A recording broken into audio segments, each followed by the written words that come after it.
Okay, here we go. Here we go. I'm back with one of my favorite guests of all time. Super fascinating gentleman sitting in front of us today. I can't wait to get into this conversation because so much of what he specializes in, has done for the majority of his career, is actually taking place in real time in the good old US of A. Please welcome back to Vlad TV, Hector Berrellez. Hector, what's up, brother? How you been, man? You look great. Thank you. You look great as well, man. You look great as well. And I'm going to tell you, as soon as I saw you, I'm like, yo, I'm so excited to get into this interview. You put a big smile on my face just walking in the door. So I'm happy to see you. Okay, let's get into it. Hector, I've sat down with you several times now. And the last time I sat with you, we spoke about then a Donald Trump who was looking to get back into office for a second term. He has since become the president of the United States again. And I asked you a very specific question. I said, what do you think about Trump's effectiveness on the border issue? And you said you thought he did pretty good in his first term. So I want to start there.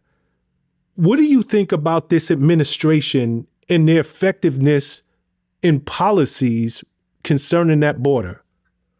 I think that he has been very effective. He is determined to basically get all these criminals that were let in during the last administration. A lot of them come here not to work, not seeking really a better life. They come here to commit crimes. A lot of them are rapists. A lot of them are murderers. A lot of them are people that were in mental asylums in other countries. Enemy countries of ours, the likes of Venezuela and Cuba, have released all these criminals upon us. And I commend Donald Trump and his administration for taking the aggressive action that they've taken to get all these criminals out of here. I look at the news just like you do. And when I hear strong language, as you just spoke, many times we could take that as political talking points. We can talk it. We can take it as the far right, and they want to make America great again. But coming from your lips, I take it a whole different way. You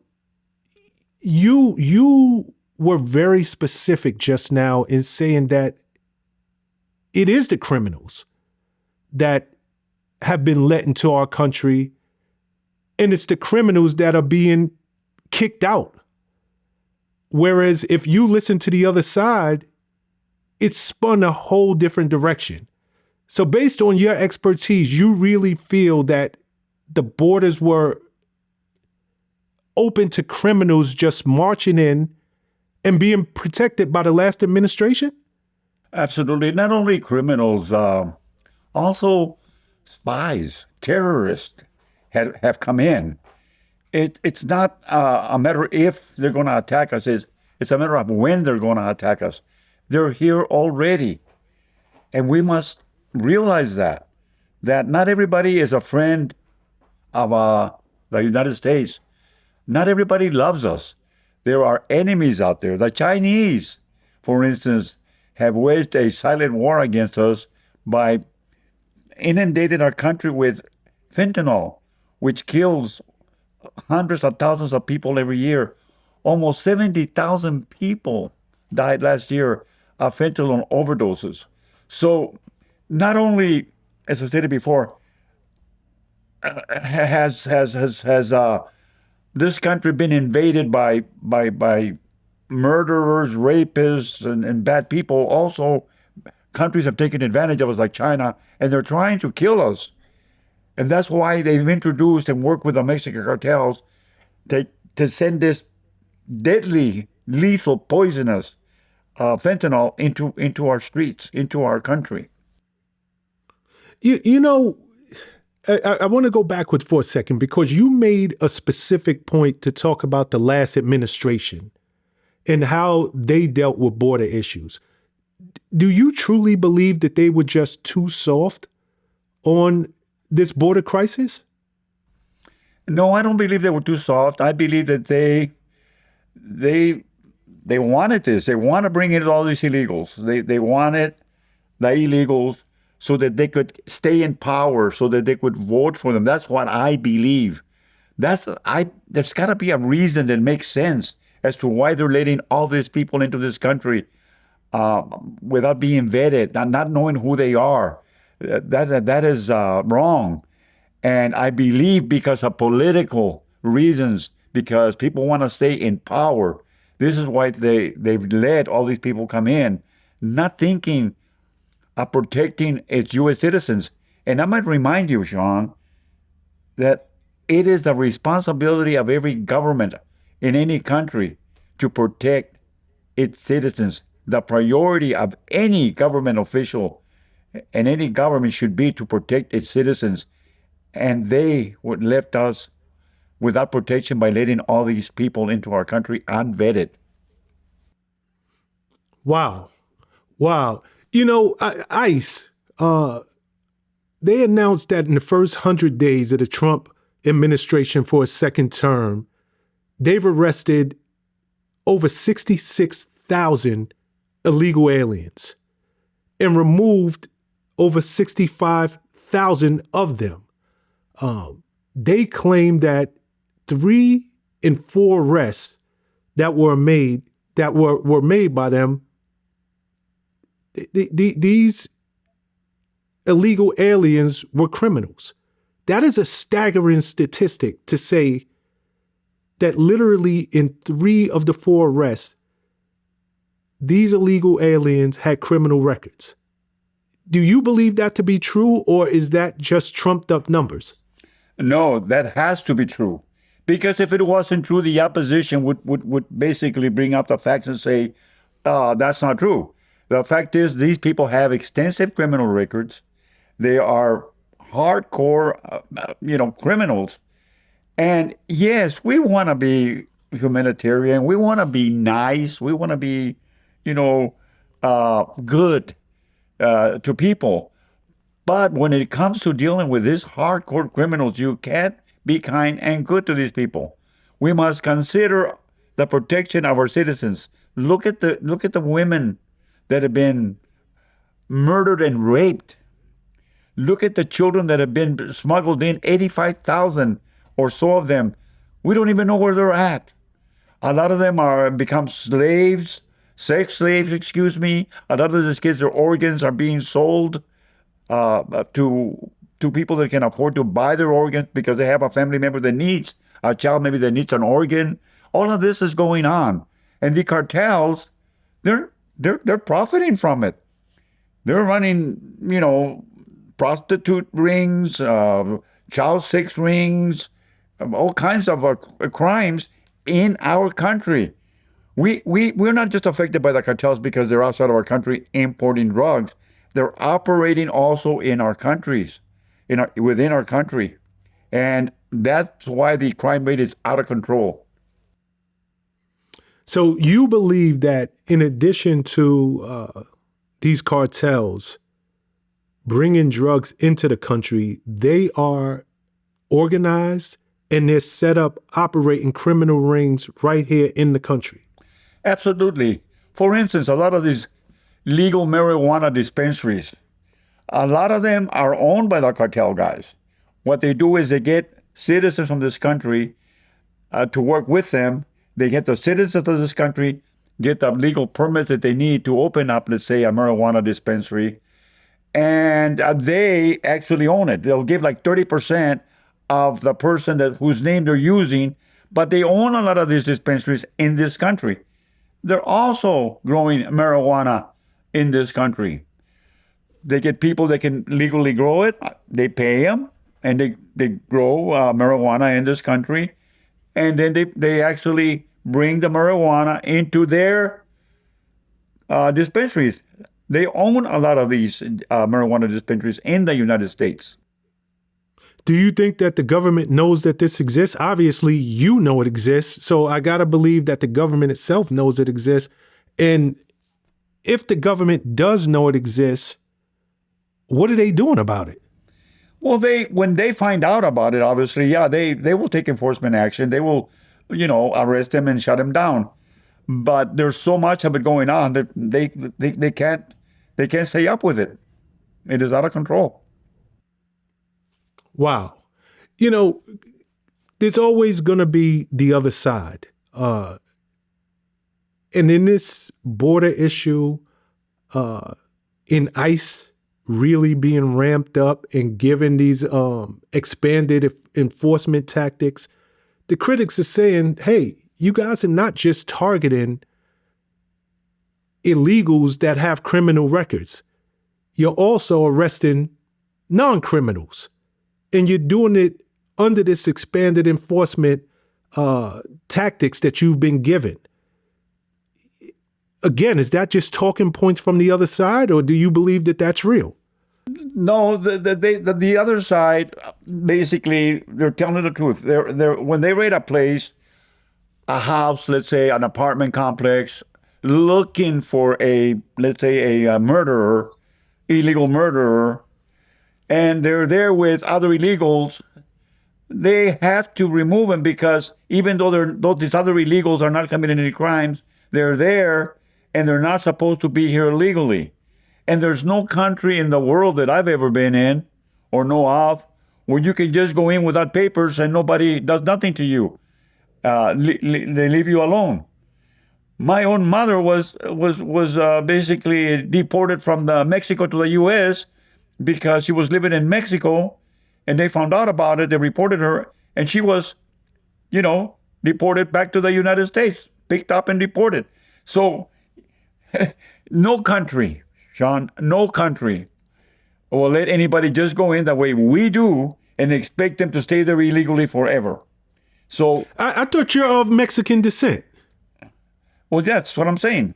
My mother was born in the U.S. of Mexican descent. She was born in the U.S. and she went to live in Mexico. And somebody reported her when she was living in Mexico, and she got deported from Mexico and brought to the border at the U.S. border and said, "You're deported. Get out of here." Wow. So I know that for a fact. I mean, that happened to my own mother. So what I'm saying is, there's no country that I know of where you can just go in there and live and work and do what you want to do there, and with not nobody bothering you. All countries have, deportation laws, and all countries have laws that prohibit you from staying there and buying property and working there forever. I'm sure you're familiar with this. About 2 months ago, ICE, they conducted one of the largest workplace raids ever. It was done at a Hyundai vehicle and battery plant down in Atlanta, I believe. They detained something like 475 workers. But it turns out that, this set off a bunch of almost international concerns, especially with the Korean nationals. But these Korean immigrants, they were here legally. I believe they were here on a workplace visa. Well, if they were here on a work visa, they should have not been deported. The problem is a lot of them come in with work visas, and they overstay the legal length of the visa. In other words, the visa expires and they continue to stay in the country. That's what should be looked into, because if you're here working legally, you should not be deported. You should not be picked up by ICE. Well, that might be true, but again, we're having an expanded conversation. Is ICE overstepping now that it has these additional and expanded rules that they don't have to follow? No, they have to follow the rules. They're not going to disobey the law and not follow the rules, because ICE and immigration can be sued. So I don't believe that they're purposely just willy-nilly just picking up people that are here legally, like they're saying they're kidnapping people in the night and disappearing them. Yeah, they're picking them up because they're here illegally. And as I stated before, I don't know of any country that will let people just go in there and live illegally in any country in the world. I mean, go to China and try to illegally see what happens to you. Go to Cuba and try to live there illegally, see what happens to you. It doesn't exist. Okay, I mean, you're from California. You familiar with Camarillo? I think I'm pronouncing that right. Camarillo, Yeah, California. Camarillo, California. Yes, I am. Okay, there was a raid by ICE not too long ago. They raided a farm operation, and I believe something like over 200 people were detained, and one farmhouse worker actually died while trying to evade agents. This sparked obviously national media and news attention, and again, it just felt like with these expanded enforcement tactics, ICE was going too far. Well, like I stated before, if ICE is going too far, they can be sued. They can be held accountable for it. However, if this person was illegal and let's say had a heart condition and starts running because he's being chased by ICE and he gets a heart attack, well, what can we do about that? Legally, there's no recourse that anybody can take against ICE for that. And as I stated before, ICE is just like anybody else or any other agency. They must proceed and basically follow the law and be respectful of the law. Yeah, I mean, again, these statistics, they're staggering. I was reading that the Department of Homeland Security in September, just last month, they announced that more than 2 million illegal aliens have been removed from the U.S. in less than 250 days under the Trump administration push. That's staggering. ICE put it at something like 66,000. Department of Homeland Security is putting it over 2 million. Where does the truth lie? Well, the truth lies in the fact that, under the previous administration, especially under the Obama administration, if you look at statistics, there were more people deported under Obama administration than Trump has deported here recently. So we can't just have open borders and let everybody come in. We can't do that. And especially those that come in to commit crimes. And there are also those that come here to take advantage of our welfare system, of our assistance programs. They don't come here to work. They know that if they don't work, that the system here is going to take care of them anyway.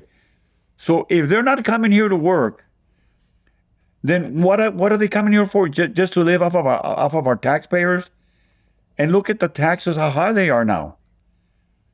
Then to make matters worse, our tax money is now not only being used to protect a lot of these illegal people that are in our country, a lot of them is being stolen.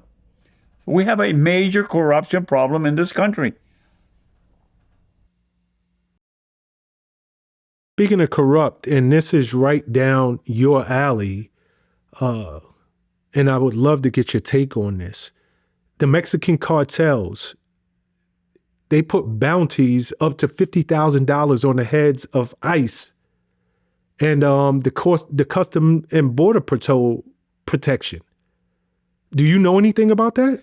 Absolutely, yes. They have basically offered $5,000 for anybody that kidnaps and takes an ICE agent to Mexico.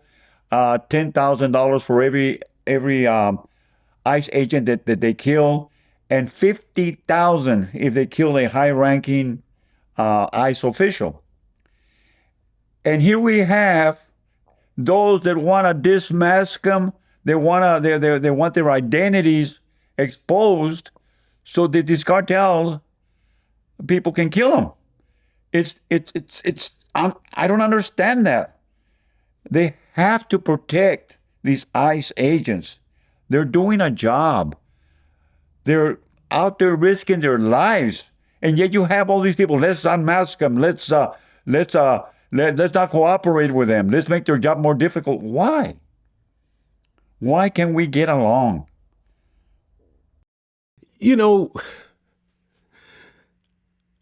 you live in California. California just recently passed a law barring federal immigration officers from wearing face masks. Right to your point. These face masks are obviously to conceal their identities, keep them safe while they're doing their job. But it's not just people screaming that they should be unmasked. A law was passed. How do you even make sense of that?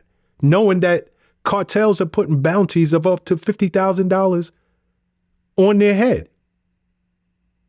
It's because poor governing our political people. What is the purpose of wanting ICE agents arrested?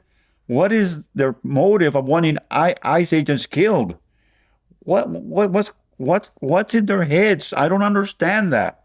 They are law enforcement people enforcing our laws. And yet people want to go against them. They're ordering their local police departments not to cooperate with them, to even arrest them, the ICE agents, if they see them do anything wrong. And you know what, Shawn? I think we're very, very close to a civil war here, because you have the people that don't want to enforce these laws, the people that are totally to the left, and then you have the people to the right. There are states, as I said, oh, that's a blue state. Oh, that's a red state. What's going to happen? Are the red states going to go to war with the blue states? What road are we walking down? What sinister path are we taking here by all this confrontation? It's got to stop, because it's getting worse and worse and worse. You know, interestingly enough, I sat down with another gentleman who I loved speaking to, Sergeant Nicholas Irvin. Nick Irvin, Army Ranger, sniper, 6 deployments, 5 of which he saw combat. And he said the exact same thing that you just said. This country is heading toward a civil war. That's where we're going. And to hear it come from your mouth as well, it's a scary situation, it's scary times that we're living in, because we're all Americans, but it has gotten to the point where each individual is planting their flag. I'm on the right, I'm on the left. It's almost no middle ground at this point. That's correct. And we see the world so freaking differently. It's so bad that we can't even talk to each other. I'm afraid to expose my feelings a lot of times when I'm with people that I know are totally woke and leftist. I'm afraid to express myself. Why? Because I'm afraid of violence. I'm afraid they might attack me and even kill me. So you gotta be careful what you say to who and where you're at. It's gotten that bad. Look at the violence. 2 assassination attempts on President Trump. 2. I'm gonna be surprised if he finishes out his term. This man is hated by some of these progressive leftist people, and I've never seen so much hate in my life. We can't even discuss anything anymore. It's terrible. You are lifelong law enforcement, and you just said something that was very, very powerful. You'd be surprised that Trump actually finishes out this term? I will be very surprised. He is a very hated man. And the media feeds into this. I've traveled to many countries in Central and South America, and I've never heard political opponents in those countries consider the opponent Nazi, okay, fascist, Hitler. I've never heard them describe their opponent so strong. And it's not right, because you have these weaker individuals that think that by killing, let's say, Trump, are going to become famous because they've got so many people on TV and social media accusing him of being Nazi, Hitler, fascist, communist, and everything else, which is not true. You had an administration spent 10 years feeding to the public that Trump was a Russian agent. Are you kidding me? All a lie. It's all a lie. And what have they done to these people? To date, nothing. You just had the director of the FBI indicted for leaking information, for obstructing of justice, because he hated Trump. I've never seen this kind of hate. And yes, I will be very surprised if this man finishes his term, and I'll be very surprised if we don't end up in a civil war shortly, where the blue states are going to go to war with the red states. That's the path we're headed down. Wow. You know, I mean, while we're walking down this road, because the violence is at an all-time high, I'm sure you're familiar. Last month in Dallas, 3 people were shot at an ICE facility, 2 of which were illegal immigrants. I'm sure that the shooter was not trying to hit them. He was trying to hit actually ICE agents. And before he was caught, he took himself out like they all do.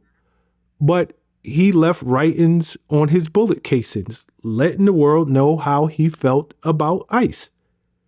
So this just goes to your point that, the violence is at an all-time high, and people are really taking matters into their own hand, and they're committing the ultimate crimes. That is correct. That is why we now have to be careful what we say politically and where we say it. Because if you are around these people that are not mentally sane and you oppose their political views, he might get a knife and stab you to death just for that. Or if he's got a gun, blow your head off. It's gotten that bad. And I blame the media for that. I blame the media because they keep exposing all this stuff. This man is a communist. This man is a Nazi. He's Hitler. He's fake. And they keep repeating it and repeating it. So you have the crazies out there, the people that are not mentally healthy, the depressed, thinking, I think I'll just take him out and maybe I'll become famous.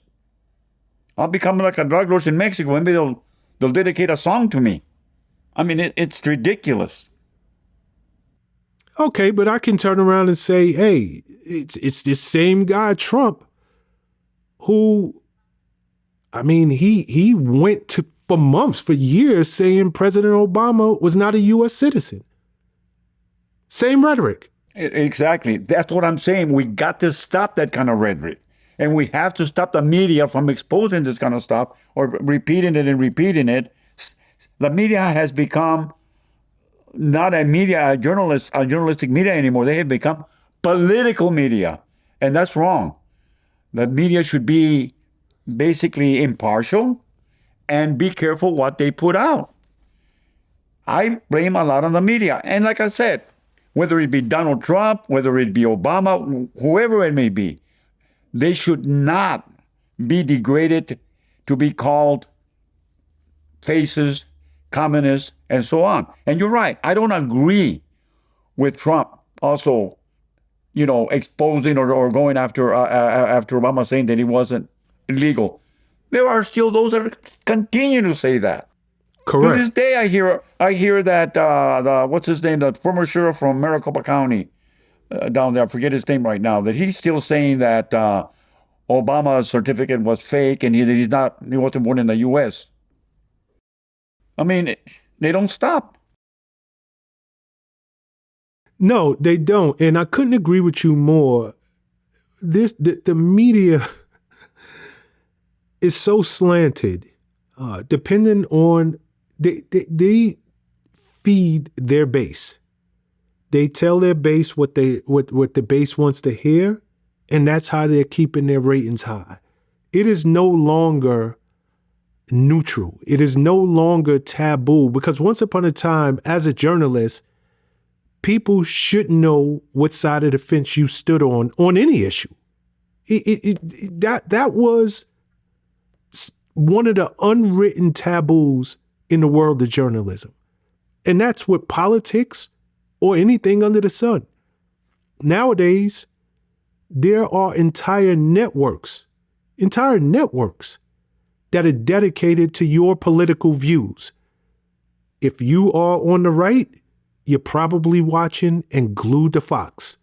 If you're on the left, you're probably watching and glued to CNN. And you're being fed exactly what the media wants you to hear 24 hours a day, 7 days a week. That reminds me of the Twitter situation where when Elon Musk purchased Twitter and he found out that Twitter was basically being run and was inundated by CIA and FBI agents that were basically influencing what Twitter was putting out. And Elon Musk fired them all. And he exposed the fact that these big media outlets like Twitter was, like Facebook and so on and so forth, that they were controlled by the CIA and the FBI, which we now know hated the Trump administration. The CIA had 52 agents sign a declaration that basically that Trump was a Russian agent, and the FBI, they totally basically supported Hillary's false accusations again that Trump was a communist agent, a Russian agent. I mean, what is the media doing that? Why are they permitting all these, like you stated, being basically politicized by different groups? They need to be journalists. They need to be basically impartial and tell basically both sides of a story, not just one, and drum one story all the time. It's wrong. You know, times change, and I believe that the days of impartiality, the days of not knowing where your favorite journalist stands politically, those days are gone. It's no more.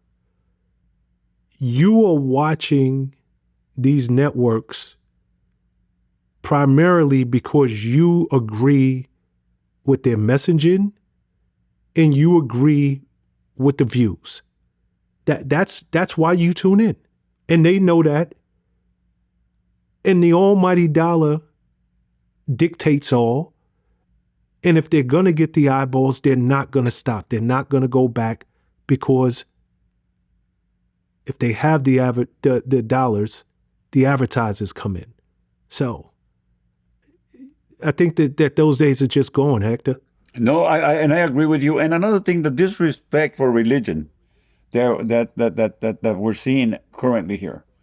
I mean, what is wrong with people not wanting to believe in God? What is wrong with people not abiding by the Bible? What is wrong with people? I mean, there are crazies in this country right now that want to change our Constitution. They want to change the U.S. Constitution. We have two parties and even three parties, and people should be electing, voting for whoever they want. Trump was voted in, and he was not respected. The FBI, the CIA were upset that he won the election, so they did a coup. They did a coup to try to force him out. Number one, they tried to arrest him, and they arrested him. Number two, when that didn't work, they had people try to assassinate him. And I don't think they've done enough to investigate the assassins. Like, for instance, there's very little known as to the motive of the shooter in Pennsylvania, in Butler. What's a 20-year-old kid doing trying to kill a president? Who's behind him? Was there money placed in foreign bank accounts in the name of this shooter? I've heard there was, but yet we don't hear enough. I mean, come on. Then you have the other shooter, who's now being tried, the one that tried to assassinate Trump at the golf course. What is known about him? Very little is known about him. Yeah. The other shooter, he was actually just convicted on all charges. Oh, so he's more than likely going to spend the rest of his days behind bars. Right. But there should be further investigations as to who was behind him, who's financing these people. Like all these protesters right now, they're being issued gas masks, they're being paid to go and protest. They're professional protesters, Shawn. And the people that are financing these people, those are the guys that need to be arrested. Those that hide behind the shadows. Okay, you just said something that I don't think many people have ever even thought about, let alone can conceive. You're saying that many of the protesters that we see on the news daily, these are professional protesters that are being financed by groups that have the same ideologies? Yes. Antifa is no secret. Antifa was getting millions of dollars by groups. They are to this day very well financed. So when we see these protesters out and they actually have gas masks, this is not like they just picked it up themselves. They were being issued these gas masks. There has been videos of vans pulling up and issuing gas masks to some of these protesters. And some of these protesters have admitted to law enforcement that they were being financed and paid to go out there and protest. They're not taking days off from work for nothing. They're actually being paid, financed by people that want to destroy this country. You know, you are clearly of Hispanic and Latin descent. So when I listen to you, it's always fascinating to have these talks because you're talking about there's a war against, illegals of Latin and Hispanic descent. So are your views the way that they are because you come from a life of law enforcement? Because it is always for somebody like myself. There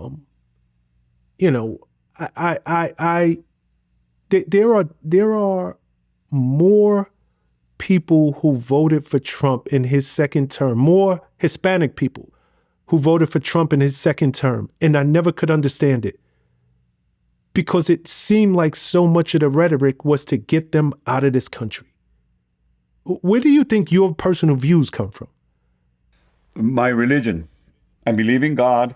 I'm very Catholic, as most Latins and Hispanics are. We don't believe in all these woke situations that are basically in existence now. It's our religion and the fact that Donald Trump basically backs up religious groups where the opposition a lot of times they're against Catholics and religions. Okay? And I'll give you an example. What business did the previous administration have and the FBI have investigating Catholic priests, recruiting enforcement in the Catholic Church, Shawn? Come on. They're very anti-religion. And when Hispanic people that are very religious for the most part hear that, what? The FBI was recruiting informants to basically snitch on Catholic priests? That turns us off tremendously. That turns us off because of our religious background, not my law enforcement background. I believe in God and I fear God. And that, I was very, very hurt when Charlie Kirk was assassinated. It bothers me a lot because this man was preaching the word of God. He's a religious guy, and they killed him. And then you see people saying he deserves to be dead. Are you kidding me? This is, like I said, this is a path that we're going down, and it's a very dangerous path where you don't respect God and religion anymore. And that's why the Hispanic people will support Donald Trump and not the opposition that is investigating religious groups. You know, that's such a unexpected answer. And the reason I say that, I truly did not expect you to say it's because of my religious beliefs, because I believe in God. I thought it was almost certainly your law enforcement background, where, you know, people who come from law enforcement backgrounds, they see the world one way. There's good guys and there's bad guys. End of story. But me speaking to you, I obviously know that you know that there's a gray area. But when we're talking about Hispanics and Latinos at large, I never could understand, because it almost seems like they were voting against their own self-interest. Meaning, so many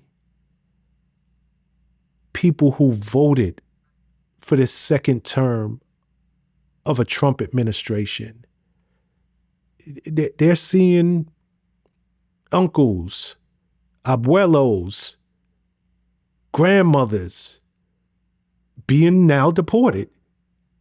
So it just seems counterintuitive for somebody like myself.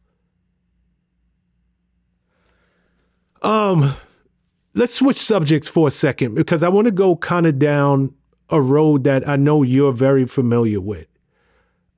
The U.S. government revoked visas of at least 50 Mexican politicians and government officials as part of a crackdown tied to cartel influence and corruption.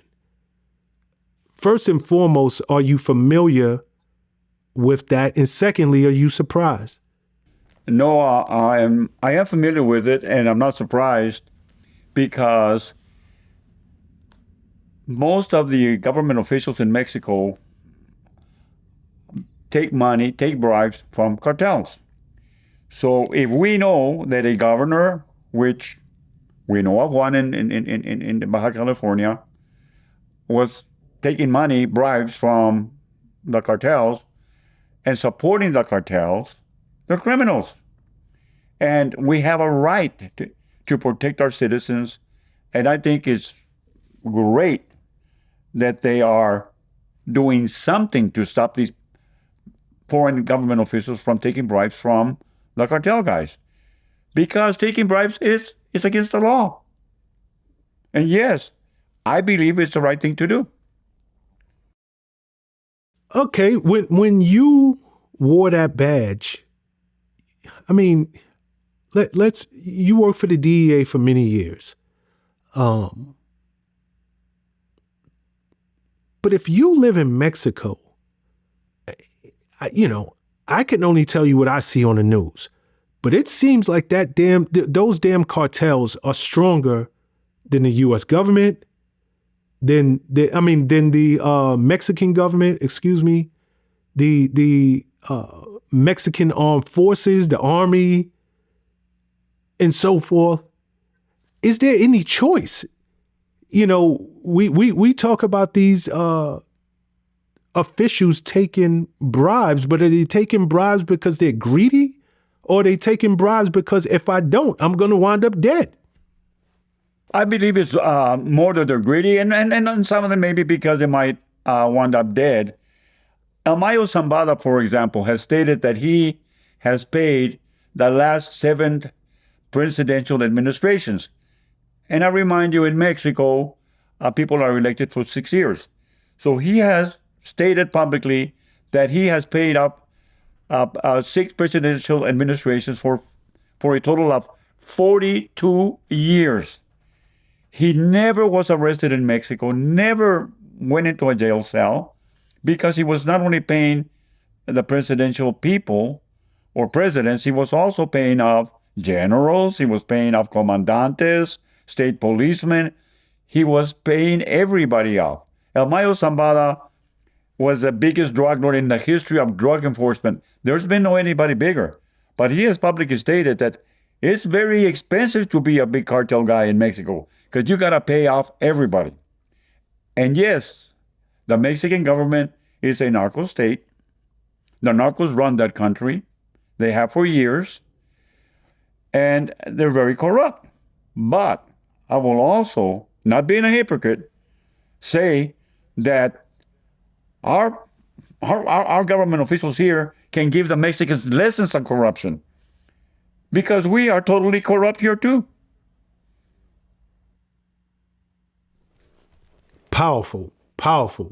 The last time I sat down with you explained why the cartels hadn't been classified as terrorist organizations. But since our last conversation, there's been a couple of cartels, such as the Carteles Unidos, I think that's how you pronounce it, that are now being classified as foreign terrorist organizations. Are you surprised? Is this what you expected with a second term of Trump? And is this where the world is heading? If you are narcos, you better watch out, because you are going to be governed by the same laws as a terrorist organization. I am very, very, very happy with the fact that he has made them terrorist organizations, because now the law enforcement just doesn't have to arrest them. Before we would arrest them, they would hire big lawyers in the United States to defend him, because they had billions of dollars. They could afford the best law firms to represent him. And a lot of them got off. A lot of them beat the cases in court and went back to dealing drugs again. Now, by making them terrorist organizations, the military is involved. And the military is not there to arrest anybody. They're there to take them out. And as we've seen in the past few months, the Trump administration has blown up 5 drug-carrying ships in the ocean. That's the difference. And this strikes, sends a message back to the cartels: we're not tolerated anymore. It's become a very serious situation over here. Hundreds of thousands of Americans are dying of fentanyl overdoses and drug overdoses in this country. Look at all the people they kill. The cartel guys not only kill amongst each other, they kidnap people, they castrate them, they cut their heads off, they dismember them, but that's part of it. Look at all the people that they've killed in this country from overdoses of their lethal drugs. They know fentanyl is a deadly drug. They know it. They don't care. They don't care. They're greedy, and they don't care if your son or your daughter, your brother, your uncle dies tomorrow of an overdose. And look at the suffering of our people here. All those homeless that we see in the streets of Los Angeles, walking around like zombies, urinating on the sidewalks, defecating there also, changing their clothes there in front of the public. Those people are, most of them, are under the influence of drugs. How do you rehabilitate those people? What do you do? So they, meaning the cartel guys and the cartels, they have caused all of this. And we're fed up. We're done.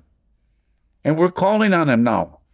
We're calling on the Chinese. Hey, China, we know you're trying to destroy us. Please stop it.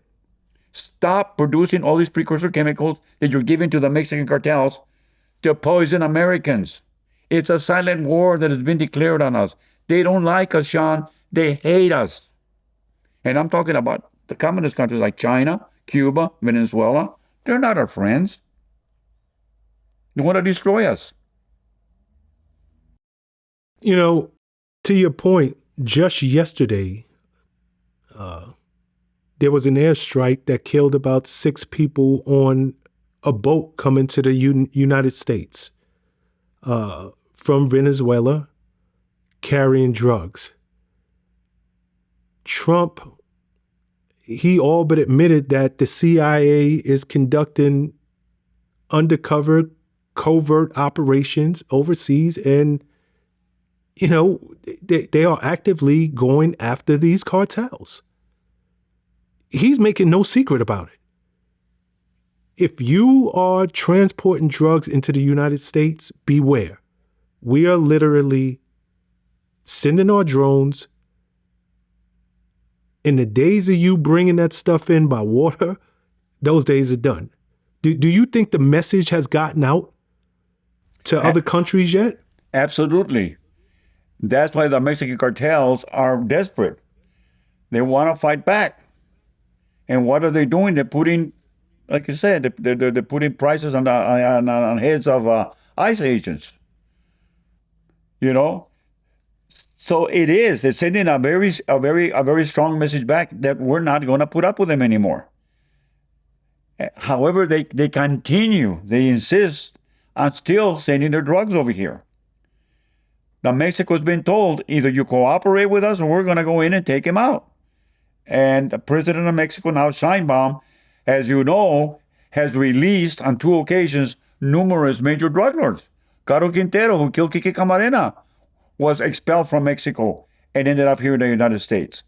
So yes, it's having a big effect on the cartels, and they're not happy, and they don't like what's occurring to them now.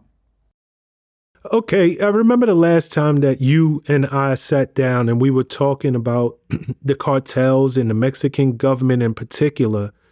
And I guess you can refresh our memory. And I'll say it in English, but you said the president, I believe, of Mexico said, we're going to deal with the cartels with hugs and not bullets. Do I have that statement? Do I have that correct? Yes, and I'll bring you back to that conversation. We were talking about the 19 Jehovah's Witnesses that were murdered by the Sinaloa cartel. Remember, there was a group of religious people that were traveling from Utah to attend a wedding in Mexico, and they were all women and children in that, and there was a caravan of Americans going down there. The cartels, who were upset at the religious group because they weren't paying bribes to them, they ended up killing like 13 women and children, and they also burned 3 babies that were in their baby chairs. At that point, it was President Trump who went to the president of Mexico, López Obrador, who is no longer in power, and said, hey, we got to do something about this. We got to do war. Declare war on the cartels. This is horrible what they just did to these Americans. And that's when López Obrador informed or stated to President Trump, that's what we don't want. We don't want a war over here. We're going to basically attack these cartels with hugs. Abrazos, no balazos. Hugs, not bullets. publicly stated it. And obviously he totally corrupt, totally on the take of the cartels. And did nothing, by the way, nothing to arrest and bring to accountability those that killed assassinated those Americans. These boats that are being taken out by the Trump administration off of the international waters in Venezuela, are they carrying drugs provided by the Mexican cartels? Those drugs could have originated out of Mexico, and it could have been sent to Venezuela, and from Venezuela they were coming to the States. I don't know. But that they had drugs, that's 100%. They were drug-laden boats. And oh well, I mean, they blew them up, and the people that were the drug traffickers that were in those boats perished. And I ask you that question because we hear so much about the Mexican cartels. But we're seeing there's now been 6 strikes, but it's all been taking place in Venezuela against Venezuelan narcos. Is there a reason for that as opposed to going directly after, Mexican cartels on Mexican soil? There's a reason why. Maduro, who is a communist in Venezuela, basically will not talk or deal with the United States. So he's just sending boats full of drugs to the U.S. Now, the Mexican government has been put on point by the current administration and has been told, if you don't cooperate with the United States to fight against the cartels, we are going to go in and take him out in Mexico. So the current president, Claudia Sheinbaum, has agreed to cooperate, and as I stated before, on 2 occasions has expelled major drug lords to the U.S. To be tried here for drug trafficking. So the Mexican government is talking to the United States and is cooperating to a good extent in the war against drugs, as where Maduro in Venezuela is not. That's the difference.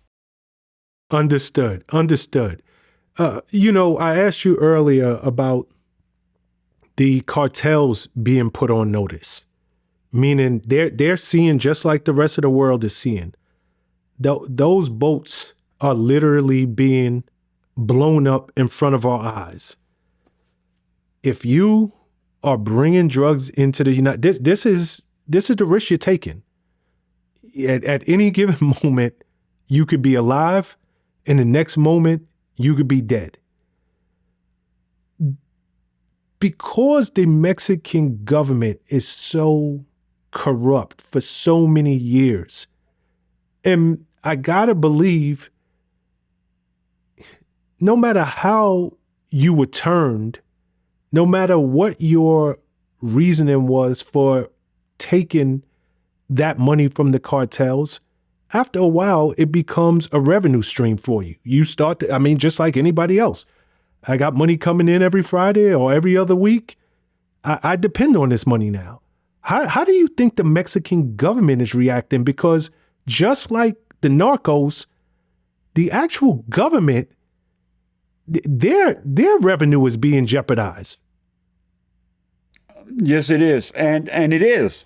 Like right now, a lot of the Mexican army generals that were being paid, let's say on a monthly basis, are not being paid.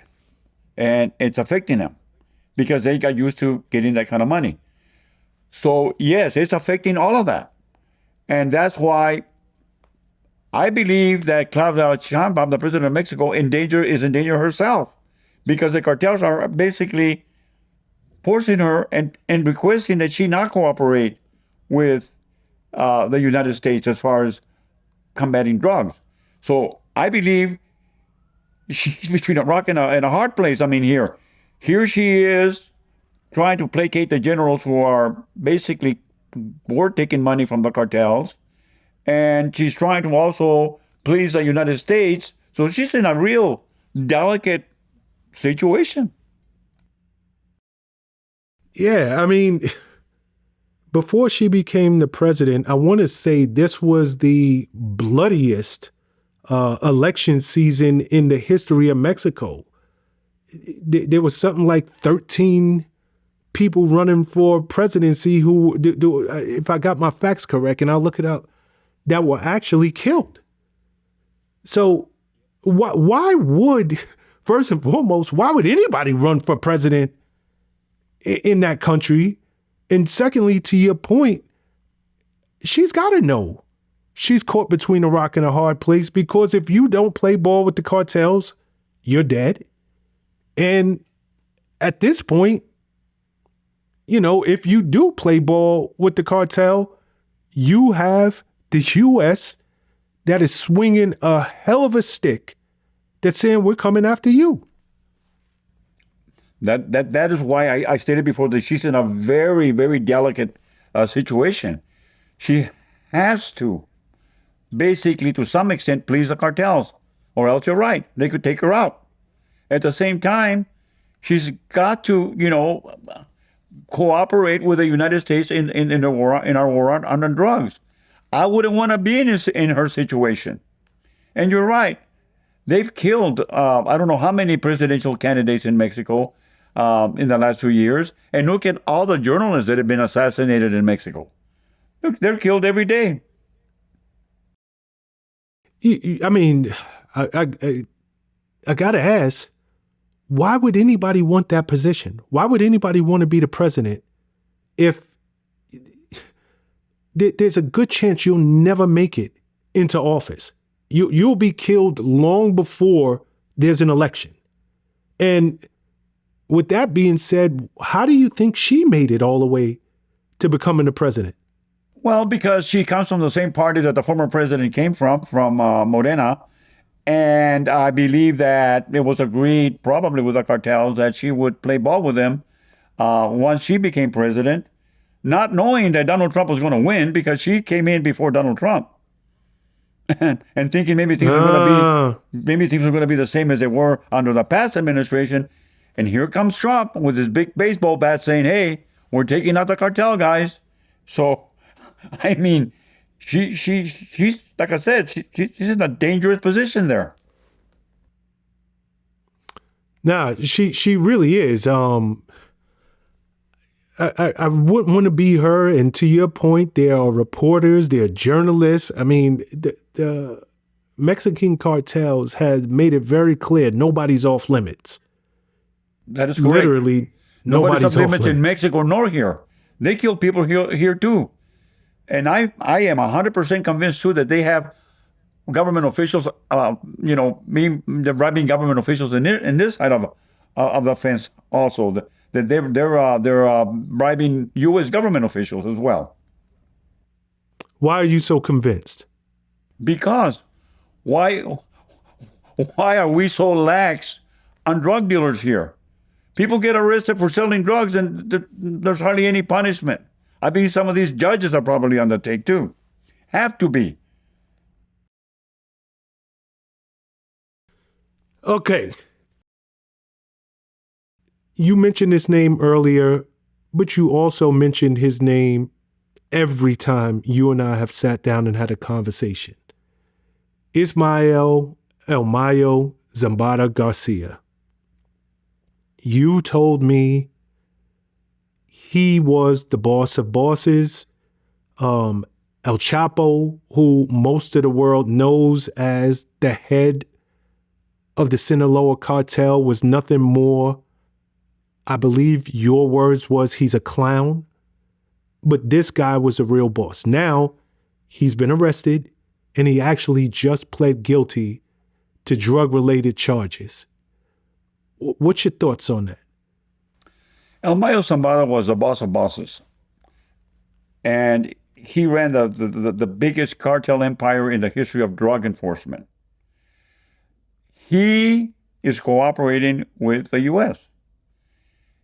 Or else I would think he would be facing maybe even the death penalty, because he is the most powerful drug lord. But yet he's not. I think he faced RICO and CCE charges. CCE, continual criminal enterprise charges, which don't carry a death penalty. So it tells me, and I suspect, and I don't know, that he is highly cooperating with the United States. And as I stated before, he has stated that he has paid off 7 past Mexican presidential administrations. That's 42 years, Shawn. And he's not a millionaire, he is a multi-billionaire. And there's 1,000 million and 1 billion. That's how much money the guy's worth. Whoa. You know, I'm actually very, very surprised to hear you say you believe he is cooperating. This man has, I mean, El Mayo's now in his 70s. He has ruled with an iron fist in the shadows. You know, most people didn't even know he existed. I remember hearing you say his name, and I actually had to go look him up because that was just not a name I was used to hearing. You heard about El Chapo, you heard about the Chapitos, but you never really heard about El Mayo. And if you did hear it, it was a passing. Even in the Netflix series Narcos, he had a very, very very small part. They mentioned him, but didn't really mention him. So are you surprised that him of all people would be cooperating? No, not at all. Because all humans want to live. And he could have been charged, basically sentenced to death. He's in his 70s, as you stated. He's very sick suffers from diabetes.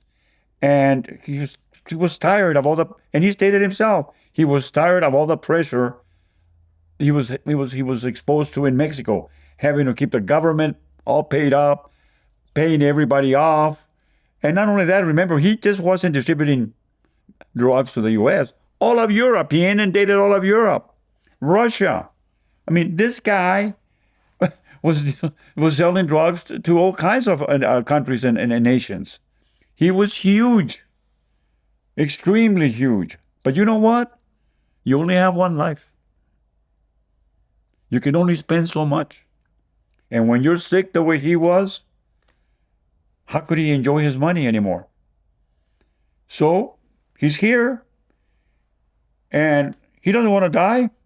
So makes sense. He'll cooperate, and he's cooperating. And I suspect that the administration of Pam Bondi is going to go after some of these past presidents and charge them with basically drug charges on them. Yeah. Wow. You know, in July, I believe it was earlier this year, July 2025, Ovidio Guzman Lopez, which is one of El Chapo's sons. He was on that same airplane that brought El Mayo to the States, where they were arrested, and I believe they were arrested somewhere in Texas. There's been a lot of talks that this was not a random trip that El Mayo took, and it was all set up by Ovidio, you know, diverting the plane to U.S. soil. Okay. Do you believe there's any truth in that? Okay. The son that brought him over was Joaquin Guzman Lopez, one of El Chapo's sons. No, it's Joaquin. Got you. It was Joaquin, Shawn. So Joaquin had to have been cooperating with the FBI and DEA and agreed to betray him and kidnap him and have him brought to the U.S. the way he was brought. The DEA and the FBI didn't just hear about it when he was flying him in. This was a planned operation. I know I've planned those type of operations with the DEA myself. It was a secret operation. Joaquin Guzman Lopez agreed to cooperate. and brought him over. Yes, El Mayo was tricked into getting into the plane. Now here you are, El Mayo, okay? Here you are, El Mayo, and you're just gonna go for a spin in a plane being flown by an American. Are you kidding me? He was forced onto that plane. I mean, El Mayo has jets at his disposal. He's got helicopters at his disposal. He has his own private pilots. This man wasn't just going to get on that plane. Oh, come on, let's go for a spin in this American plane with being blown by an American pilot. Number one, he doesn't need it. He has his own jets. He was forced on that plane. At one point, he met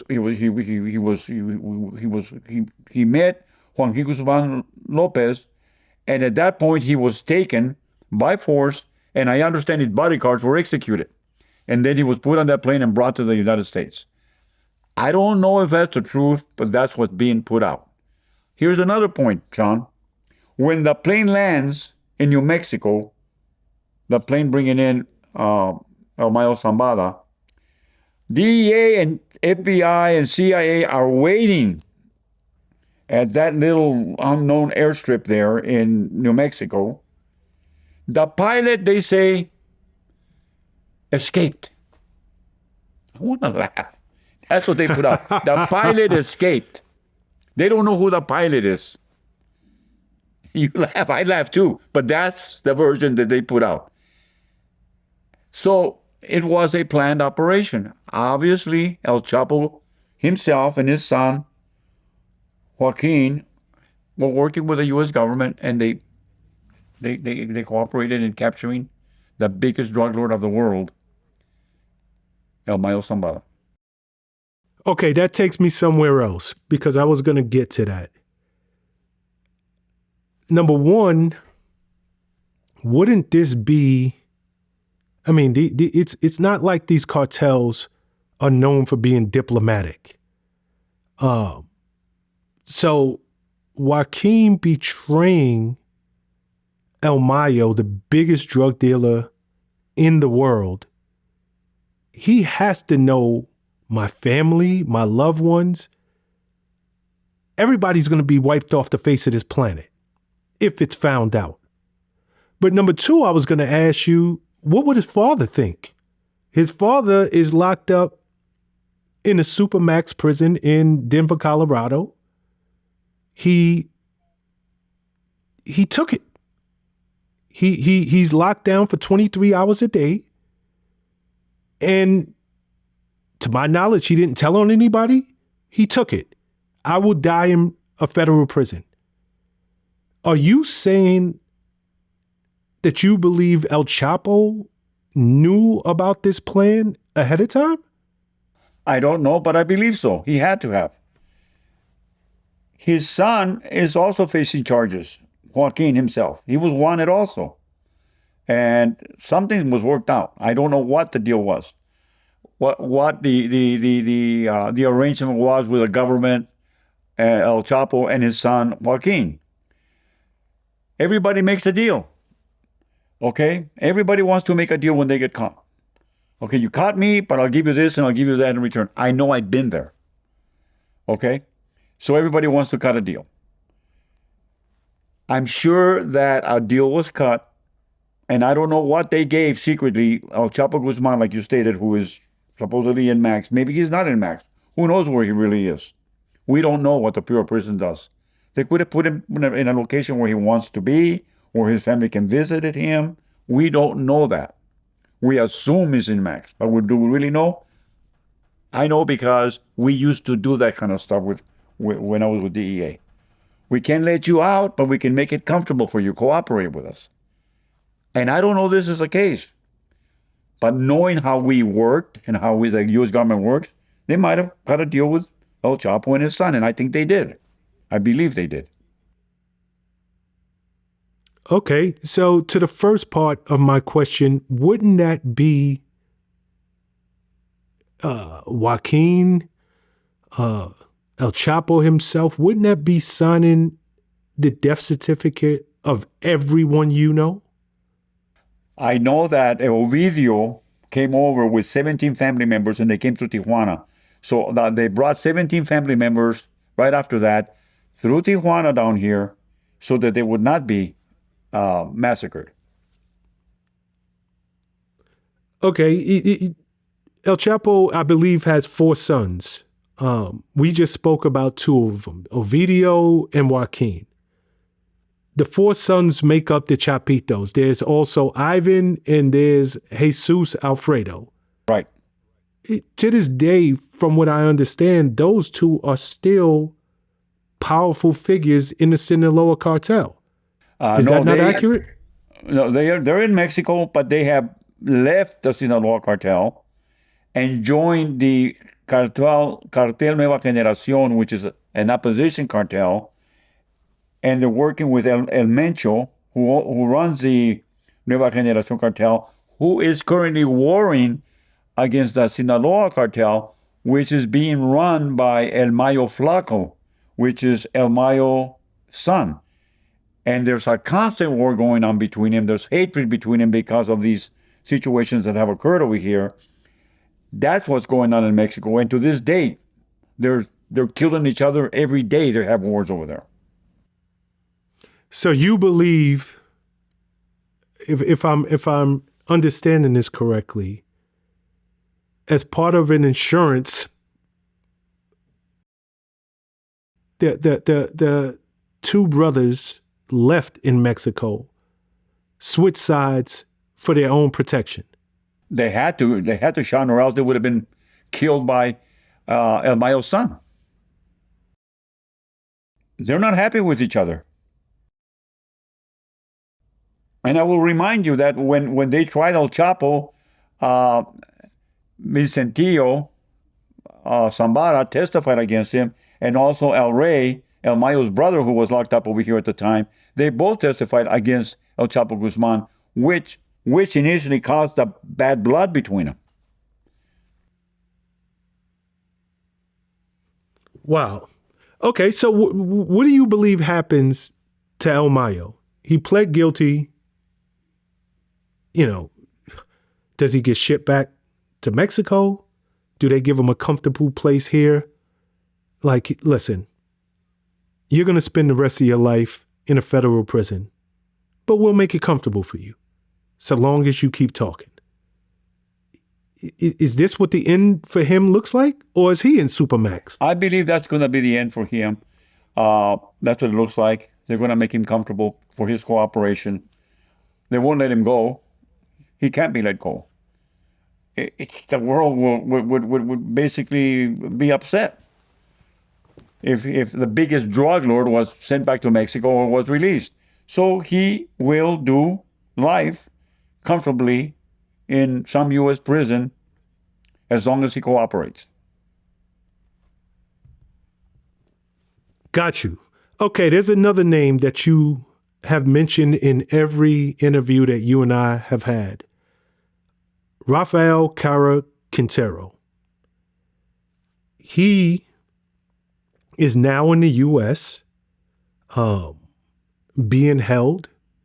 So let's start there. Why did Mexico expel Cara Quintero to the United States? The reason that he was expelled and not extradited is because Mexico does not respect nor believe in the death penalty. And because of those reasons, Mexico could not legally extradite him. So they decided to expel him, which is like throwing him away like trash, where the U.S. could grab him. The U.S. grabbed him, he's here, and now he is being held in New York, where he is being charged with RICO drug charges and also with CCE, which is continual criminal enterprise, also charges, which are not death penalty charges. However, and I want to make it extremely clear that he has not been charged for Kiki Camarena's murder. And why do I know that? Is because I ran the Camarena murder case, and I know that the murder warrant for Caro Quintero for having killed Kiki is outstanding within the Central District of California, and he has not been brought here to be tried for the murder of Kiki Camarena. Okay, before we get too deep into Cara Quintero, just give our listeners a little backstory on who he is. Rafael Caro Quintero was a major drug lord in the Guadalajara cartel. Rafael Caro Quintero and Ernesto Fonseca Carrillo basically ran the Guadalajara cartel, and they had the biggest marijuana growing fields in the history of drug enforcement. They had over 10,000 tons of cocaine. Basically, they raised it. They had the growing fields in Buffalo, Chihuahua. So Caro Quintero was a major drug lord, and he was very young at the time, and he was a billionaire by the time he was 25 years old. Vicious criminal. He killed numerous people, and very flamboyant. As a matter of fact, they called him the Prince. He kidnapped the governor's daughter when he fled to Costa Rica, or not fled because he was assisted by the CIA in fleeing from DEA after he killed Camarena. A CIA pilot by the name of Warner Lutz, flew him out of Mexico and hid him. The CIA hid him in Costa Rica. When the DEA found out that Caro Quintero was being protected and hidden in Costa Rica, we had the Costa Rican police help us, and we arrested him and brought him back to Mexico to face charges for Kiki Camarena's murder. Now, there's a reason I believe that Caro Quintero is not being tried for Kiki's murder, because the government of the United States doesn't want all of this stuff, all of this evidence of CIA involvement to come out. So I don't believe they're going to charge Caro Quintero with Kiki's murder, ever. I don't believe it. Because if they do have a full-fledged trial, all of this information about his association and involvement with the CIA will be exposed.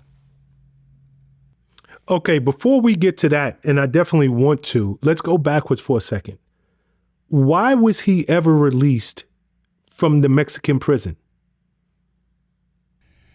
Because he had a lot of money, and he was released on numerous occasions because he paid off the government and he paid off the judges.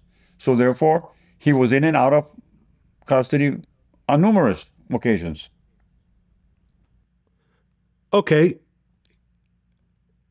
So if he got out legally, whether he paid, he didn't pay, he did things under the table, he got out legally, did he get back into the life?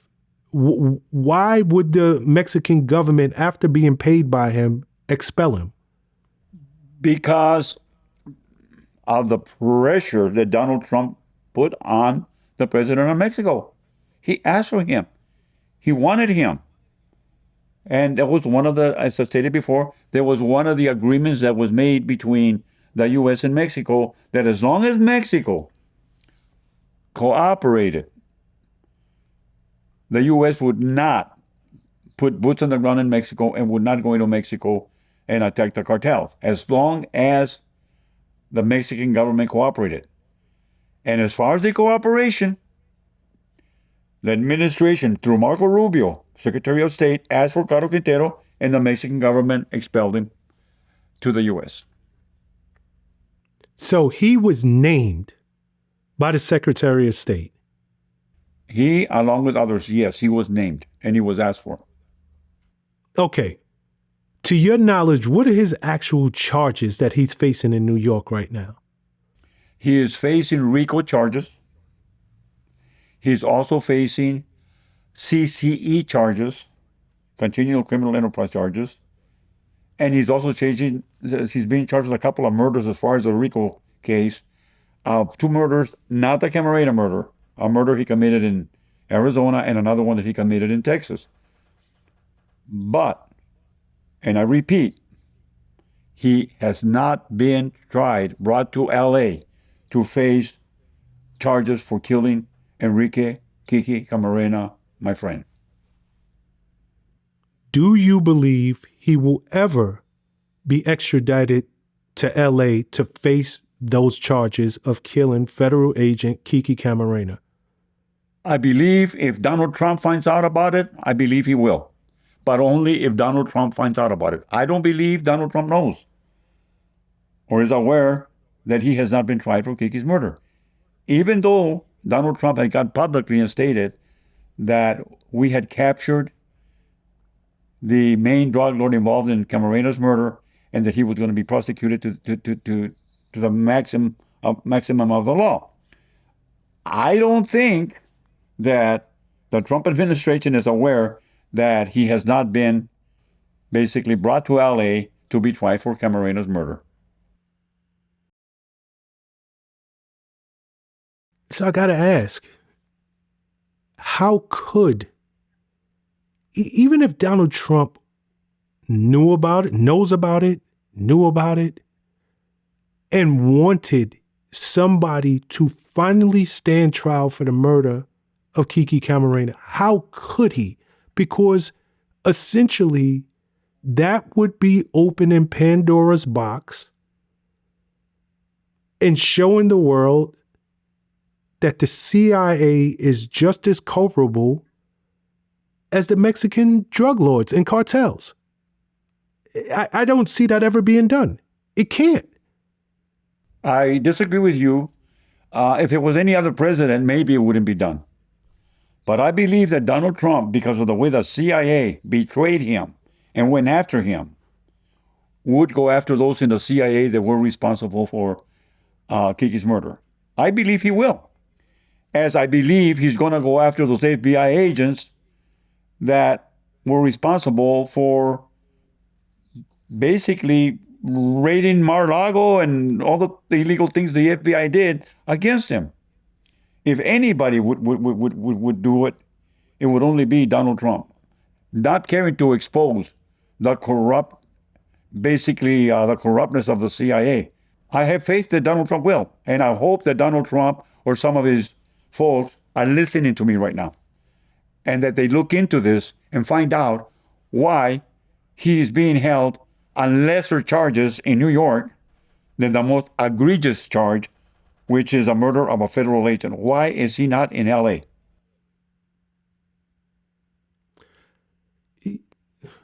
Cara Quintero, he wasn't the only one. Do you believe that there are any other living co-conspirators? And will they be brought to justice? Yes, there were others, and others have been indicted and are doing life terms. Yes. But not for the murder of Kiki Camarena. Yes, we have had people charged with Kiki Camarena. We have. And they were charged with his murder, and some of them are doing life terms to this date. However, like I said, Caro Quintero has never really been charged in the United States or ever been tried in the United States for Kiki's murder. So if there are co-conspirators, okay, so we'll speak in definites. There are co-conspirators, but some of them, as you personally know, are in law enforcement, ex-law enforcement, were part of the CIA. Do you believe those individuals, and I know you said just a few minutes ago, if anybody's going to do it, it's going to be Donald Trump. But some of these guys are long retired. They're gone. Do you believe any of those guys will be dug up and named as a co-conspirator? I believe so. Even though they're retired, they're still alive. And remember, there's no statute of limitations on murder. So yeah, I believe they can be tried. Former CIA and DEA officials that were involved. The murder of Camarena was basically, it was covered up. It was a cover-up. They told me that the reason the drug lords had killed or kidnapped Kiki was because he was responsible for destroying the Carlos Quintero's Buffalo Chihuahua fields, marijuana Chihuahua fields, and that's not true. That's not true. Kiki had very little to do with the destruction of the Buffalo Chihuahua fields. As a matter of fact, he wasn't one of the agents that raided the fields. He wasn't even there. Kiki's participation in that investigation was that he provided the pilot that overflew the marijuana fields, who photographed him, and Kiki got the negatives and developed them and sent them to Mexico City. That was his total involvement. I've heard the Camarena torture tapes where Carlos Quintero and them asked him, what did you have to do with the Buffalo Fields? And he stated, I had nothing to do with it. I did not participate. And I know the agent that ran it, Charles Lugo, and he told me that Kiki had nothing to do with it. But yet I'm being told by the DEA that I'm supposed to investigate Carlos Quintero because he kidnapped Camarena, because he was mad at him because Camarena had destroyed his Buffalo Chihuahua fields. And that's not true.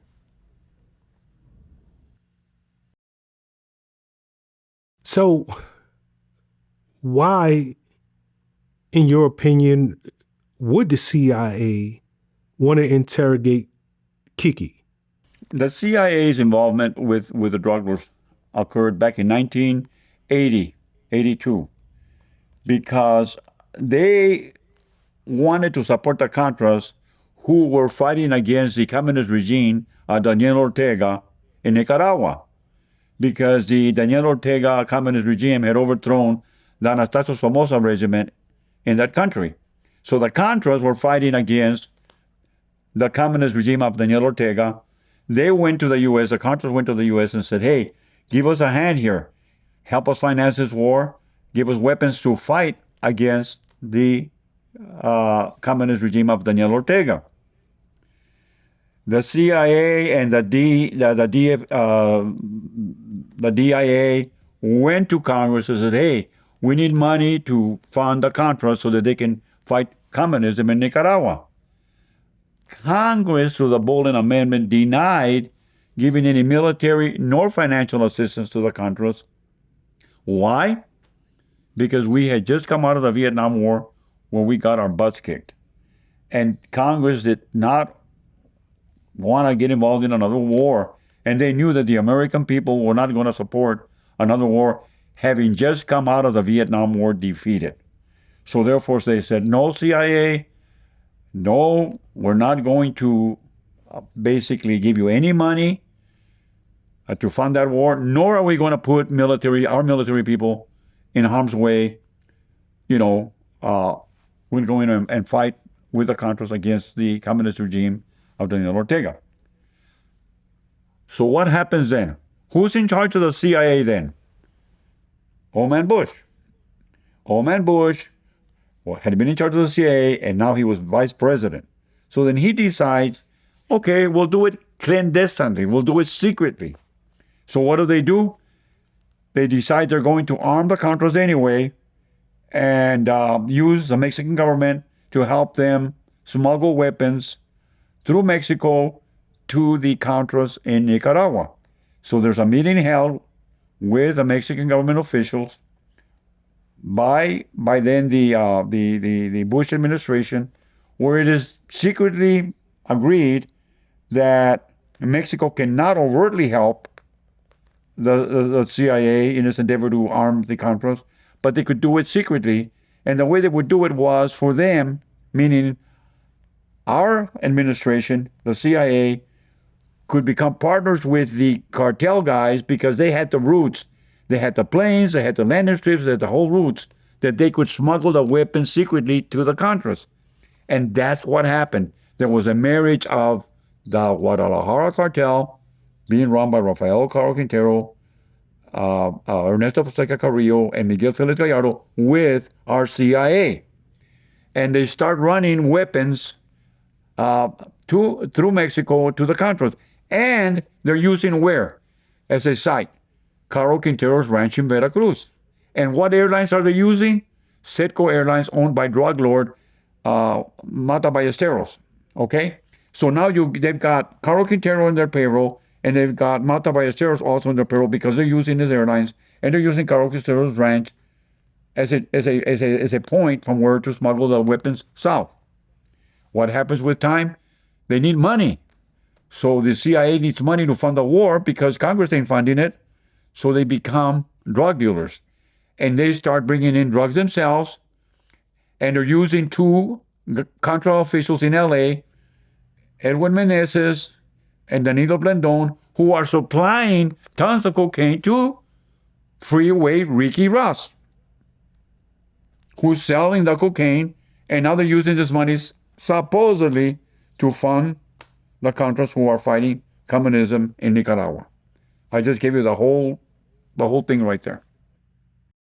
Got you. I mean, you just bring up a name that many viewers of this channel are very familiar with, Freeway Ricky Ross. I could have asked you this before, but have you ever met or had any dealings with Ricky Ross? Yes, I know Ricky Ross personally. With him and I have talked. We have been basically interviewed together on numerous occasions. And Freeway Ricky Ross basically was set up by Danilo Blandon, who testified against him. Danilo Blandon, being the guy that was supplying him, basically never went to prison. And here, Freeway Ricky Ross was given a life sentence.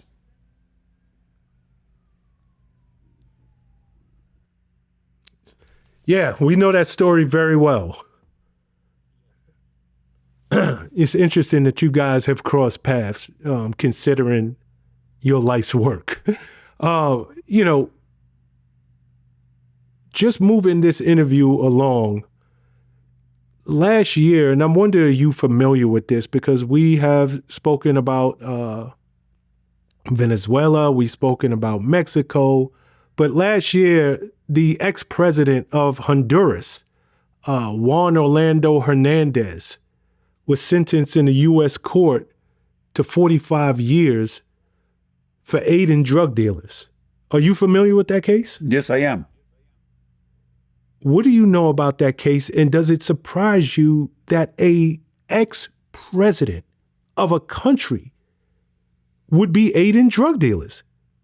It doesn't surprise me because Honduras, like Mexico, has been corrupt for years. When I was with the DEA, we had to basically do an extraterritorial rendition on drug lord Juan Ramon, who I mentioned a little while ago, Mata Ballesteros. Mata Ballesteros was basically playing off all the government officials in Honduras, and the Honduras government would not basically turn him over to us where he was wanted for drug trafficking. So we went in and kidnapped him. And we brought him into the United States, where he's now facing a life sentence. So yes, for years, the Honduran government has been corrupt and undertake. As a matter of fact, when we kidnapped Juan Ramon Mata Ballesteros out of Tegucigalpa, Honduras, our embassy was burned to the ground as a protest for us kidnapping Juan Ramon Mata Ballesteros. So it doesn't surprise me that this last president, Hernandez, was convicted.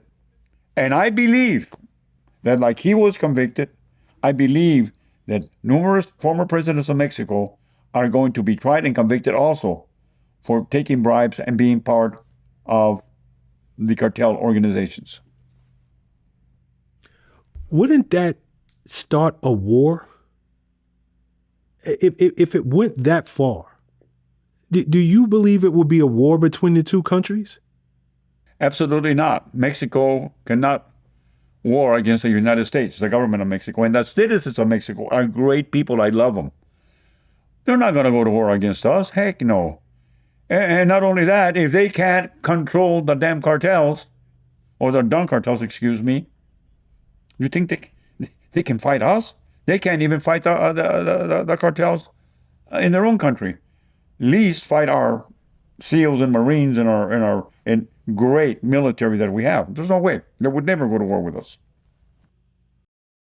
You know, earlier in this conversation, in addition to the very last time you and I spoke, you mentioned that China waged a secret war against the United States. They were behind supplying the raw ingredients used to make fentanyl to the cartels in Mexico. What are your thoughts on the current U.S.-China relations as it stands right now? The relations are not good because President Trump has called them on the fentanyl issue and basically has exposed that they're in fact involved in a silent war killing our U.S. citizens. It's not good.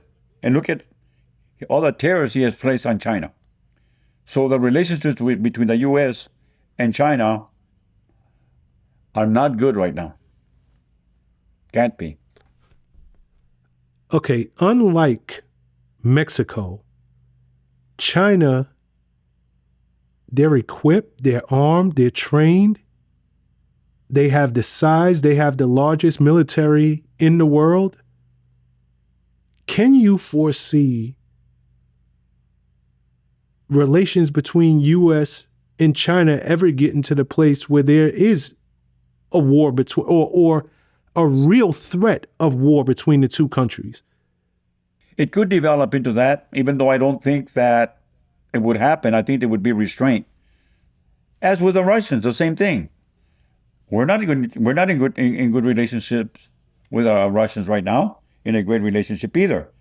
And I think because the powers to be and the fact that we mutually have nuclear weapons, we have to have restraint. We have to. I don't think we could ever go to war. It would be, honestly, the end of the world. Yeah, and I think that they know it.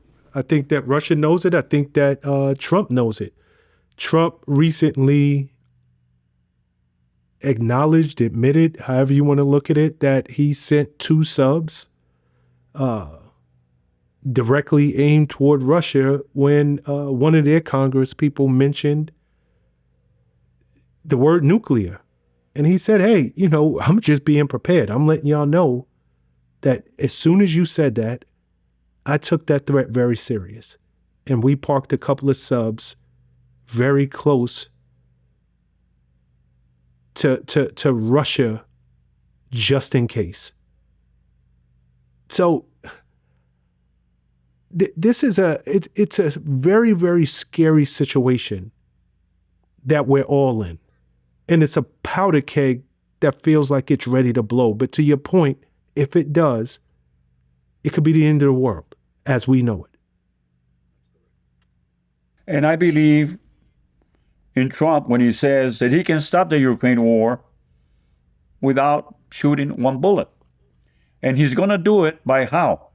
By putting economic sanctions on the Russians, by getting our allies, our European countries, not to buy gasoline, petroleum, crude oil from the Russians. So therefore, he could force Russia's aggression against Ukraine by merely putting economic pressure against the Russians. We don't need to expend one bullet, as Donald Trump has stated. And I think Donald Trump means it, and I think he's going to put a stop to that war too, like he did the Hamas with Israel. I think he's going to be successful. Speaking of that, what do you think about? I mean, he is given the credit for being the one that brokered the deal and finally getting a measure of peace within the Middle East that so many of his predecessors before him could not do. Is this going to be his biggest achievement in both of his terms? I believe so. I believe it's going to be his biggest achievement that he is a peaceful president, not a warring president, that he can stop wars without expending a bullet, to his credit. And he's smart enough and he has the know-how to do it. I believe so. I believe that he's going to put some very strict sanctions on Russia, where Russia is going to have to stop fighting Ukraine. Russia doesn't. They don't want to make a deal with Ukraine. They want to take the whole Ukraine country over, not just the piece of land that they've already occupied. They want it all. And Putin has stated it. Do you think Putin would ever relent? Do you think he'd ever, because the world is watching. It's one thing for Trump to come in and broker a deal with Palestine and Israel and Hamas. But Russia is a superpower. Russia has weapons of mass destruction. Russia's president, Putin, I mean, this guy is not necessarily known for being extremely diplomatic. He rules that country with an iron fist. He is not to be trusted. His word has again and again been taken with a grain of salt. If he says something, you might believe it 20% of the time. So, that's a different animal in Russia and Putin as opposed to the Middle East. I agree, but remember, his own people will take him out if they're starving. I don't care how strong he is. If his people have no food and are starving, they will overthrow him. I believe so. They will replace him one way or another, because nobody's going to stand for that. It'd be like us here. If we had a president that was basically keeping us from being able to support our families, from having a decent house, from driving a decent car, from having a decent job, we would overthrow him, or we would get him out. And I think that as powerful as he is, as strong as he is, if his people suffer hunger and are affected bad economically, they will replace him one way or another. They have to.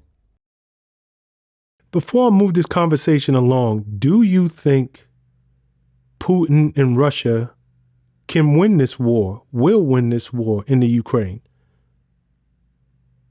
I don't believe there's going to be a winner on either side. I believe that Trump is going to force him into sitting down. As much as Vladimir and Putin hate each other, we're going to have to sit down and figure it out. No, I don't think he's going to allow Russia to take all of Ukraine. Maybe they'll agree to him taking part of Ukraine and sitting down and stopping this war. They have to stop it. I don't believe neither one is going to win. I think they're both going to have to give in and settle this thing once and for all. Stop this fighting. Yeah, this war feels like it's been going on forever at this moment. And Russia, as powerful as it is, they haven't done the damage that, much of the world expected in the very beginning. The people of Ukraine have been extremely resilient, extremely motivated, extremely determined, and they've shown that we're not just going to lie down. I think for everyone's sake, I don't care who it is. Donald Trump has proven that he has the ability to negotiate. He has already been successful at bringing the war in the Middle East to a ceasefire and a possible end. I hope he's able to do the same thing there, because it's way too much bloodshed. Shawn, whether it be Trump or whoever is president of this country, the will of the people must be respected. And the opposition is not respecting the will of the people when they try to go against Trump. Let's not call him Trump. Let's call him Smith. Call him whatever. The will of the people must be respected. The people voted for this man. This man made his position clear as a candidate. I will stop crime. I will stop I will close the border. I'm going to go after the cartels. And he said it. I'm going to stop the war in the war between the Israelis and the Hamas, and I'm going to stop the war between the Russians and the Ukrainians. And he's doing it. He's doing it. But we need to respect the will of the people. The people voted this man in. And I don't think it's right that the CIA, the FBI, and all these people have tried to do a coup to prevent him from becoming president. And once he became president, they continue to try to get him out. This man was charged with 95 felonies, Shawn. Please. Not even Al Capone had that many felonies. Not even Elmayo Zambada has been charged with 95 felonies. And why? Because they want to put him in jail because they don't want the will of the people to prevail? We're a democracy here. And I'm not saying he's a perfect president, but I have to respect that the will of the people voted him in, and we have to respect what he pledged to do because he let us know ahead of time. I'm going to close the border. I'm going to go after crime. I'm going to declare the cartels a terrorist organization. He said it clearly. And now they're trying to oppose him? I'm going to respect religious groups. He said it all. And this is why the people voted him in. And you ask me why the Hispanics love him? Because he respects religion. He respects God. I respect God. I fear God. I'm a religious person. That's why I support Trump. Because I support the will of the people. You know, you said a mouthful. Clearly, you know, we should all respect the will of the people. This guy, he won the electoral college, all of the electoral college vote, and he's also won the popular vote. Is he just so popular because people have just had enough? People want different, and he's the one person who is going to give them something different, even if it doesn't come packaged the way a traditional politician would. And I said in a prior interview, everybody wants change, but sometimes change it's radical. It's not done in a way that is pretty. Is his popularity just tied around the fact that I'm giving you the change that you want, but it just might not be packaged in a way that it has this bow and ribbon wrapped around it? But ultimately, you're going to see change. Yes, I agree. And we are seeing changes. You know, we all have hearts. We all feel for the illegals. We all feel sorry for them. We're compassionate people. We're a compassionate country. But we can't afford to have all these people just come in here, Shawn. We cannot afford it. Look at the taxes people pay. I know people that half of their paycheck goes to taxes.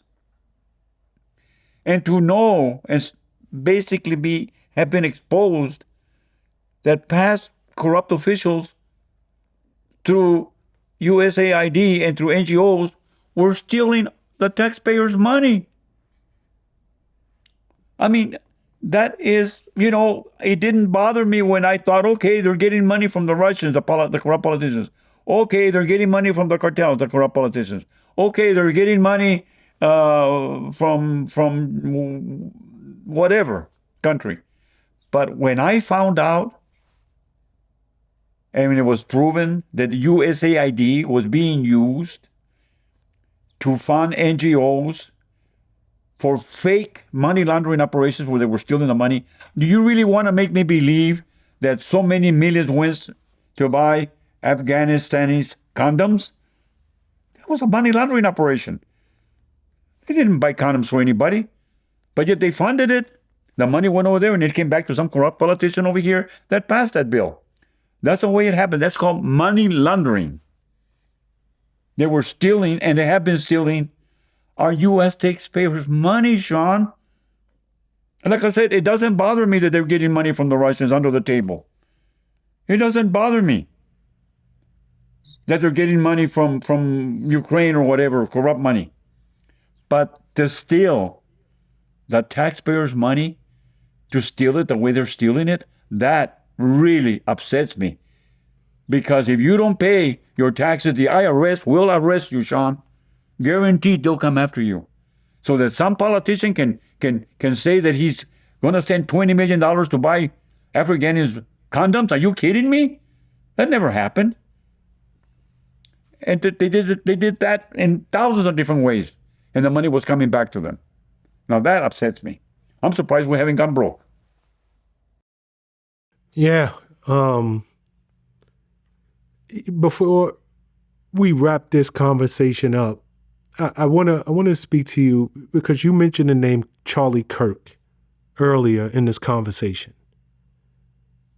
As we all know, on September 10th, 2025, we watched this young man be assassinated.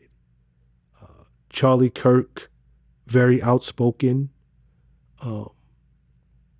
He was the CEO and founder of Turning Point USA.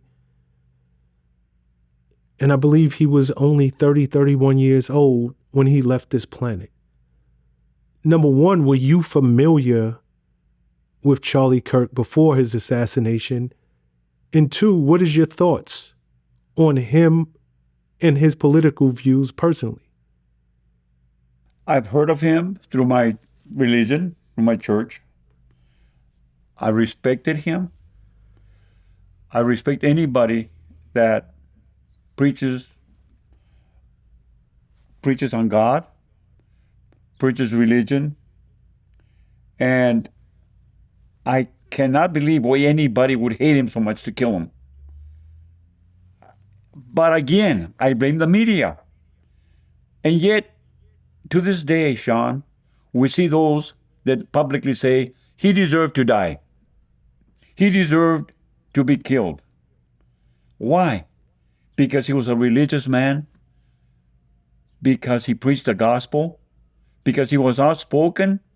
He didn't disrespect anybody that I ever knew or saw or heard of.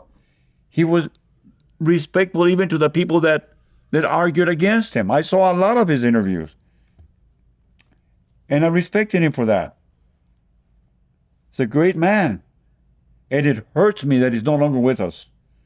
I think he would have made a great president in the future had he lived. You know, he was killed by a 22-year-old named Tyler Robinson. There are a lot of conspiracy theories going around, many of which says that Tyler is a fall guy. He did not actually pull that trigger, and the real killer is still at large. Based on your extensive law enforcement background, do you think that there's any truth to that? Or do you think they have the right guy in custody? That they have the right guy in custody is true. Did he pull the trigger? Did the bullet that he fired kill Charlie Kirk? I don't know.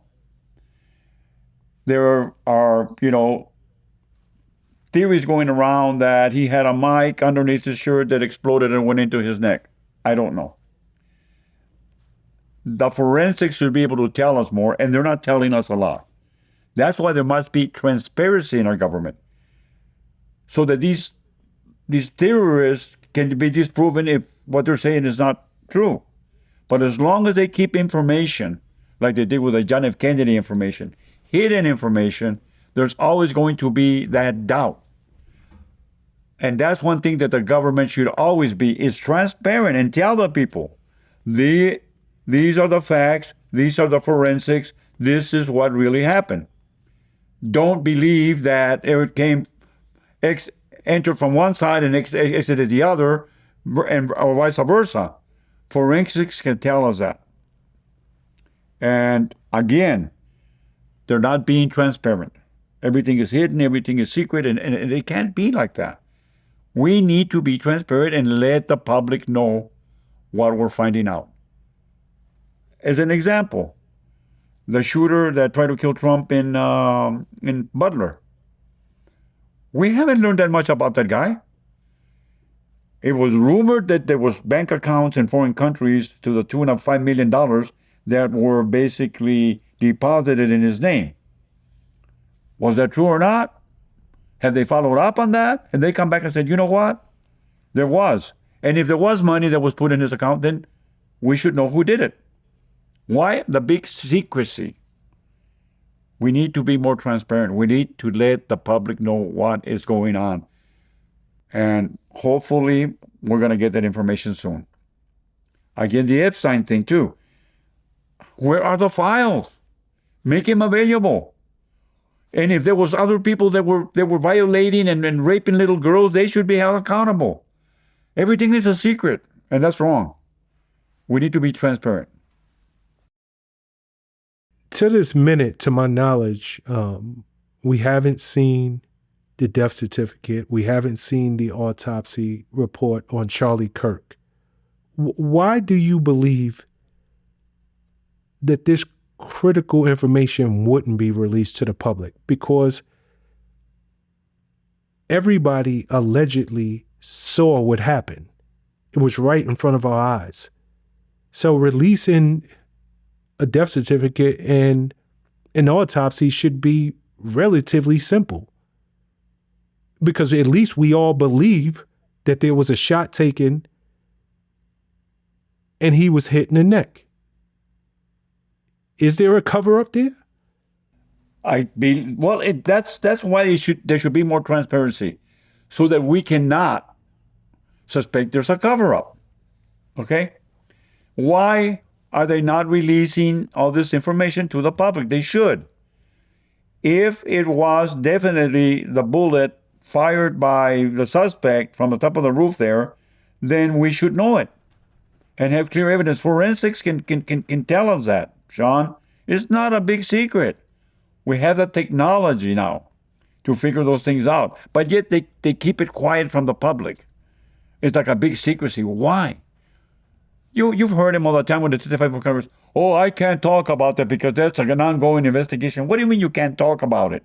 You can give us some details. How many times did we hear FBI Director Wray? Oh, I can't talk about this because it's under investigation. Oh, I can't talk about that because it's under investigation. No, they need to talk about these things because that's the way they cover up stuff. I can't talk about it. It's being investigated. So what? Are you going to investigate this forever and we're never going to find out the truth? Because an investigation can last a lifetime. An investigation can last 20 years. And they're going to say, well, I can't talk about it because it's under investigation. That's wrong. And that's how they cover up a lot of stuff. I can't talk about it because it's under investigation. Off topic, what's your thoughts on this government shutdown? We're now over 2 weeks into it. The government shutdown it's a political shutdown. It's all basically because they don't like Trump. It's unnecessary. It really is unnecessary. And you know what I don't like is they don't speak clearly, Shawn. Why isn't somebody asking Chuck Schumer, point blank, are you opposing basically the beautiful package that Trump has because you want to fund illegal aliens? Is that why you're opposing it?